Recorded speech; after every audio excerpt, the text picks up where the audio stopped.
how would you handle engine failure? Okay, so I'm going to pitch for my best airspeed here. It's kind of hard because I got clouds here, but my best climb speed is what I'm going to be pitching for. So I'm going to pitch for 75. And I'll be looking for my best place to land. So my first thing is I'm going to go to my nearest page here, see if I have any airports close. 9 miles, that's too far. I'm only about 3,000 feet, so I'm not going to make that.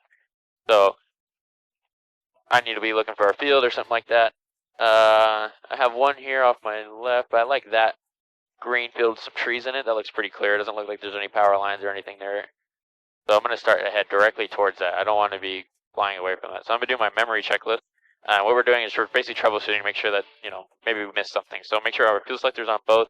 Our RP we would pull on to see if maybe we had some engine icing or something like that.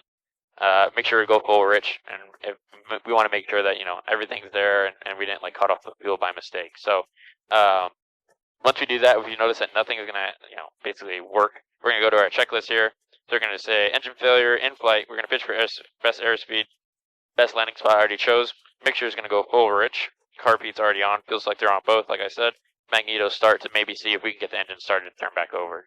Because we don't want to make this landing and then, right, like maybe we just kind of kill the engine or maybe we forgot about the mag or something like that, right? So if engine does not restart, we're going to squawk 7700 here on the transponder. There, have a Grand 5. Start up here. Is going to be using communication, so we're going to tune to 1 to 1.5, or we can tune to Kissimmee Tower and let them know where we're going and ditching this. And then engine we're going to secure. So we're going to basically pull the mixture, turn off the fuel selector, turn off all our electrical systems, and we don't want any sort of fire to start when we get basically to on the ground. So I kind of like where I'm at right now. I'm going to be landing basically the opposite direction of where I'm going right now. So this is pretty much like my downwind. And that's what I like to do in these engine out scenarios is I like to put myself in a scenario that I'm familiar with.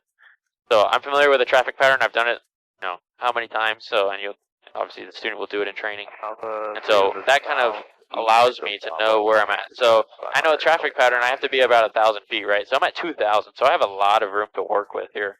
So, and I'm pretty much a mile off, so I'm basically perfect. So I can extend out, I can come down. I have a lot of time, so I don't need to panic. That's why I like to put myself in that kind of headspace, because if you're wrapped up in trying to make sure that you don't hit the ground, you're not going to realize how much time you actually have.